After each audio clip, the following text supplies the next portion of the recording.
Baik, bismillah. Assalamualaikum warahmatullahi wabarakatuh.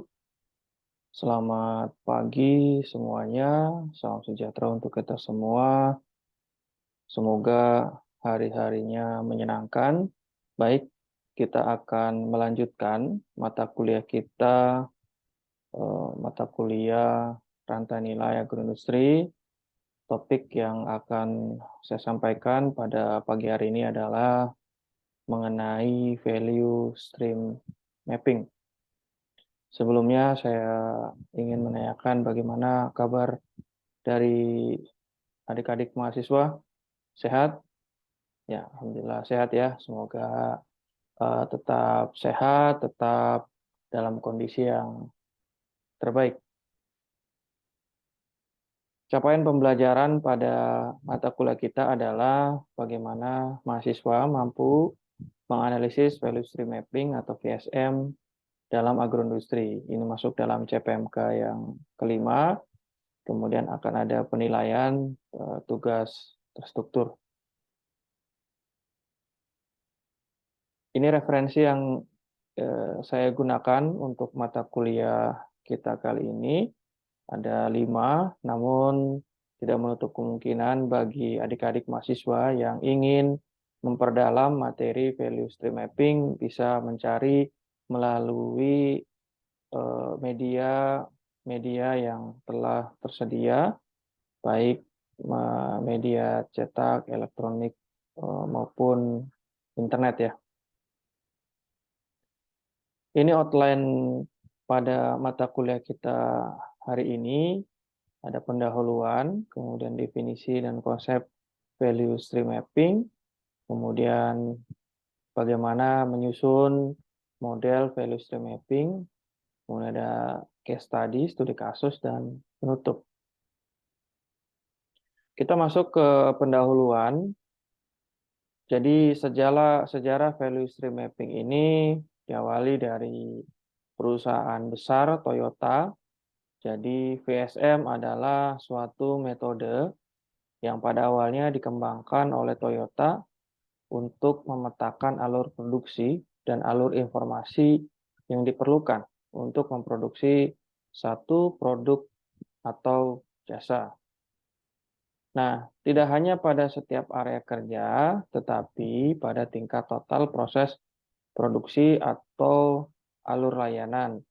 Hingga akhirnya model VSM ini berkembang dan digunakan untuk mengidentifikasi pemborosan dan kegiatan-kegiatan yang tidak menambah nilai, yang cenderung itu menggerus atau menambah biaya-biaya.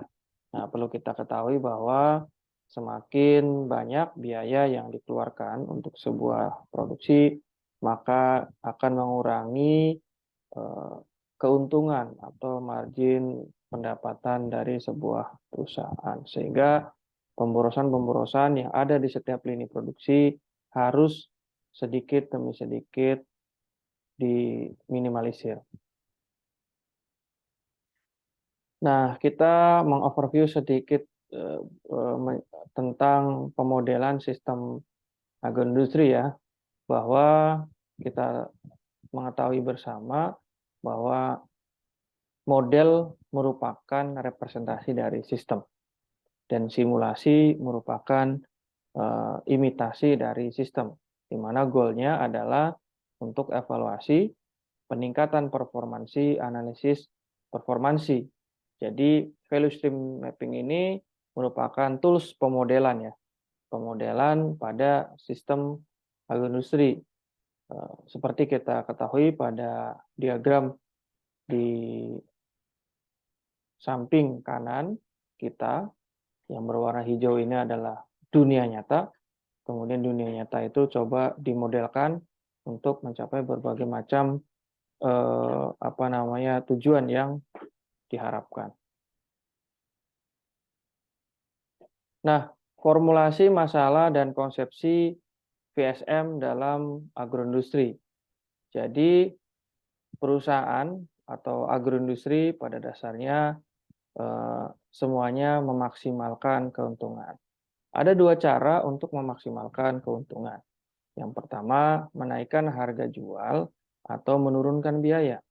Nah, ketika menaikkan harga jual, ini analisisnya biasanya tidak efektif pada situasi persaingan sempurna atau mendekati sempurna. Nah, efektif pada situasi pasar monopoli. Kenapa? Karena ketika pasar monopoli, ya pasar punya kita. Jadi kita bebas menaikkan harga berapapun sesuai dengan analisis bisnis.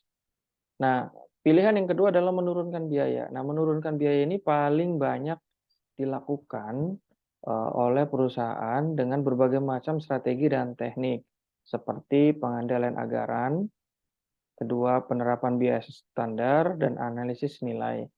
Nah, pengandaian anggaran ini contohnya pengandaian pada saat penyusunan anggaran, pengadaan, rencana-rencana yang lain. Kemudian pada penerapan biaya standar, membandingkan biaya aktual dengan biaya standar. Kemudian yang ketiga adalah analisis nilai, di mana analisis nilai ini dilakukan untuk mengeliminasi biaya yang tidak memberikan nilai tambah bagi produk atau layanan. Nah, tools untuk mengeliminasi biaya kita modelkan dengan value stream mapping. Nah, kita masuk ke subbab berikutnya, definisi dan konsep. Definisi value stream mapping adalah perangkat dari manajemen kualitas atau quality management tools yang dapat menyusun keadaan saat ini dari sebuah proses dengan cara membuka kesempatan untuk melakukan perbaikan dan mengurangi pemborosan, sehingga didapatkan nilai tambah dari setiap proses dalam sebuah proses agroindustri. Sehingga ketika mendapatkan nilai, tentu produk yang dihasilkan akan mempunyai daya saing. Nah, konsep PSM sendiri digunakan dalam lingkungan Lean untuk mengidentifikasi peluang-peluang perbaikan dalam lead time, karena model ini mengidentifikasi pemborosan dan kegiatan-kegiatan yang tidak menambah nilai. Pemetaan proses ini melibatkan pembuatan suatu diagram di mana proses, aliran material informasi yang mengalir, dan semua data penting lainnya, misalnya tingkat inventory, waktu pengolahan, dan batch size yang divisualisasikan dengan bantuan framework dan simbol-simbol yang distandarisasi. Kemudian peta ini adalah titik awal untuk merancang aliran masa depan yang lean. Pendekatan VSM dalam Lean Manufacturing didefinisikan sebagai suatu upaya terus-menerus untuk menghilangkan pemborosan, meningkatkan nilai tambah produk, dan memberikan nilai kepada pelanggan. Tujuannya adalah untuk menurunkan biaya dengan cara mengeliminasi berbagai macam pemborosan di dalam proses bisnis dan sistem agar berbagai pemborosan dapat diungkapkan dengan tepat dan memiliki gambaran menyeluruh, maka dibutuhkan pendekatan value stream mapping. Dengan fokus pada penambahan nilai bagi pelanggan dan menghilangkan langkah-langkah yang tidak menambah nilai pemborosan. PSM digunakan dalam lingkungan Lean untuk memetakan dan menganalisis kegiatan yang menambah nilai dan tidak menambah nilai, serta langkah-langkah dalam aliran dan proses informasi. Kelebihan dan kekurangan dari value stream mapping. Kelebihan dari value stream mapping ada dua. Yang pertama, value stream mapping tidak saja digunakan untuk mengidentifikasi pemborosan, tetapi juga digunakan untuk menyusun action plan dengan mengintegrasikan berbagai teknik Lean untuk mendapatkan kondisi yang lebih ideal. Kemudian yang kedua, model ini memvisualisasikan kegiatan yang menambah nilai bagi pelanggan dan kegiatan yang tidak menambah nilai oleh karena struktur tetapnya, sehingga memudahkan menemukan potensi perbaikan yang signifikan dan tindakan perbaikan yang sesuai. Kekurangannya adalah aliran material hanya bisa untuk satu produk atau satu type produk yang sama pada value stream mapping untuk dianalisa. Dan value stream mapping ini berbentuk statis ya. Kemudian masuk ke subbab berikutnya adalah menyusun model value stream mapping. Penggunaan value stream mapping secara sederhana terdiri dari 3 tahap penting. Yang pertama adalah penggambaran proses kondisi saat ini atau current state process. Kemudian penggambaran proses di masa depan, kemudian dilakukan potensi-potensi perbaikan. Tahapan penyusunan value stream mapping, jadi yang dilakukan yang pertama adalah penyusunan peta keadaan saat ini.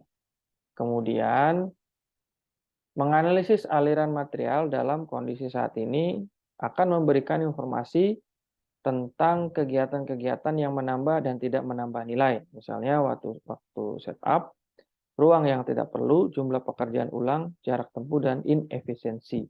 Jadi langkah pertama adalah menggambarkan proses kondisi saat ini. Kemudian menggambarkan proses masa depan. Pada tahap kedua, informasi dari peta keadaan saat ini digunakan untuk menyiapkan peta keadaan di masa depan yang diinginkan, di mana pemborosan dihilangkan dan jumlah kegiatan-kegiatan yang tidak menambah nilai diminimalkan. Nah, aspek penting yang perlu diperhatikan selama tahap ini adalah perlunya penyesuaian sistem produksi untuk memenuhi permintaan pelanggan, sekaligus menjaga agar proses tetap fleksibel. Contoh analisis value stream mapping untuk potensi perbaikan proses. Nah, kemudian langkah yang ketiga adalah dilakukan potensi perbaikan. Setelah kita lihat di gambar yang sebelah kanan ini, jadi tahap ketiga dan paling penting adalah untuk menggambar tindakan untuk mengubah proses manufaktur dari kondisi saat ini agar semaksimal mungkin menyerupai keadaan yang diinginkan. Setelah itu proses dapat mulai dari awal lagi. Jadi digambarkan proses produksi dari mulai supplier, kemudian mulai prosesnya sampai ke customer. Digambarkan secara detail, kemudian dianalisis di mana-mana saja terjadi pemborosan atau peluang perbaikan, maka di situ yang akan menjadi titik fokus perbaikan. Nah, sistematika penyusunan model VSM yang pertama adalah mengidentifikasi kelompok produk atau kelompok jasa mana yang perlu dianalisis. Buatlah satu tim yang terdiri atas pemilik dan karyawan pengolahan yang terlibat dalam berbagai langkah-langkah pada proses. Dan yang kedua, setelah mendapatkan data-data tersebut, analisis kondisi saat ini dan terjemahkan dalam skema proses umumnya. Yang ketiga, kumpulkan data pendukung bagi skema proses, misalnya output, waktu output, dan karyawan. Yang keempat, rumuskan proses yang ideal berdasarkan permintaan pelanggan. Dalam langkah ini digunakan parameter seperti jumlah pekerjaan minimal yang sedang berjalan, waktu setup yang pendek, dan daftar pengembangan atau variabel lain yang diperlukan agar mencapai keadaan masa depan yang ideal. Yang kelima, tentukan rencana tindakan untuk mewujudkan perbaikan-perbaikan yang diperlukan untuk mencapai keadaan di masa depan. Rencana tindakan ini harus berisi prioritas-prioritas untuk berbagai pengembangan yang berbeda. Tindakan-tindakan yang berhubungan dengan orang, jalur waktu yang jelas, dan keterlibatan sponsor. Serta yang terakhir adalah pantau kemajuan dan mulai lagi dari langkah pertama. Nah, ini merupakan simbol-simbol dari VSM. Proses simbol terdiri dari customer atau supplier, proses, data box, work cell, dan operator. Kemudian material simbol terdiri dari inventory, shipment, Kanban, stock point, material pool, safety stock, internal shipment. Kemudian ada information simbol terdiri dari central control point, manual info, electronic info. Kemudian ada general simbol, ada Kaizen burst. Kemudian ada juga value added atau non value added time. Nah, simbol proses tersebut merupakan simbol-simbol yang akan digunakan untuk menyusun value stream mapping. Nah, software yang dapat digunakan pertama adalah Draw.io, kemudian Microsoft Visio, dan Creatly. Nah, 3 software ini bisa kalian download melalui internet ya. Silakan di googling dengan memasukkan nama yang sudah saya tera di sini. Silakan kalian download dan install di komputer atau laptop masing-masing. Nah, untuk software tadi silakan juga kalau misalkan ada yang berkeinginan untuk menambah atau mengganti software, namun disarankan software yang saya rekomendasikan dapat terinstall untuk kita bisa belajar menganalisis value stream mapping. Kita masuk ke case study ya. Jadi saya ambil dari Marimin et al. 2014 bahwa ini merupakan green value stream mapping of rebate smoke seed produksi. Jadi produksi pada pengasapan karet ya. Jadi ini digambarkan kondisinya saat ini dari mulai processing plant sampai dengan ke customer. Digambarkan secara jelas ya. Nah, kemudian setelah itu juga untuk memudahkan dalam proses pengambilan keputusan digunakan AHP. Kita mencoba untuk menjaring saran dari pakar untuk bisa digambarkan kondisi masa depan. Jadi ada fokus, faktor, aktor, goal, dan alternatif. Nah, ini kalau di faktor ya, yang paling tinggi nilainya adalah di production cost. Untuk yang aktor yang paling tinggi adalah aktornya adalah downstream industri. Kemudian untuk goalnya yang paling tinggi adalah maximize profit. Sedangkan alternatif dari peningkatan yang bisa digunakan adalah water reuse. Nah, kemudian dari tadi masukan-masukan dari para pakar tersebut digambarkan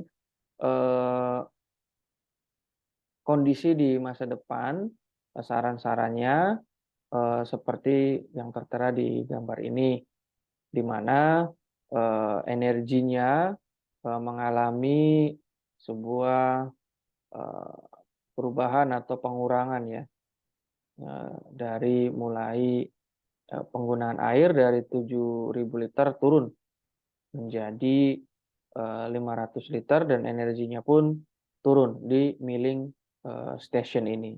Jadi itu yang dapat bisa dilakukan penurunan ini untuk di kondisi masa depan berdasarkan dari pakar saran dari pakar yang tadi sudah menilai kondisi saat ini. Transportasi juga menjadi poin penting yang untuk diperhatikan di kondisi yang di masa depan. Nah, ini merupakan tugas struktur dari mata kuliah kita, di mana ini agroindustri teh hitam ya. Diketahui neraca massa dan proses produksi agroindustri teh hitam di bawah ini. Nah, analisislah dengan menggunakan pemodelan VSM. Silakan bebas mengasumsikan nilai 7 pembangkit limbah dalam proses. Nah, kalau dalam sebuah proses produksi agroindustri teh hitam itu ada whitening, rolling, oxidation, drying, sorting sampai ke tangan konsumen. Nah, silakan kalian pelajari dan ini digambarkan dalam value stream mapping. Ada pertanyaan untuk kuliah kita kali ini? Ya, silakan. Oh ya, jadi terima kasih pertanyaannya, Saudara Indra. Pertanyaannya bagus sekali. Jadi tugas ini silakan kalian kerjakan dan dikumpulkan di minggu depan. Oke ya, tetap semangat ya. Baik. Ada lagi pertanyaan? Cukup? Oke, baik. Kalau cukup,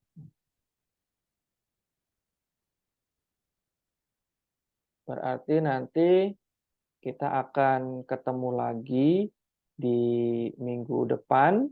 Semoga kita baik selalu dan dalam lindungan Allah Subhanahu wa Ta'ala.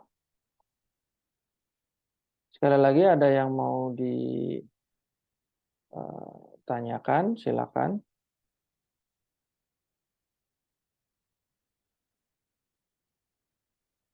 Baik, kalau tidak ada, mungkin itu saja yang bisa saya sampaikan. Kurang lebihnya mohon maaf. Wabillahi taufiq wal hidayah. Wassalamualaikum warahmatullahi wabarakatuh. Waalaikumsalam.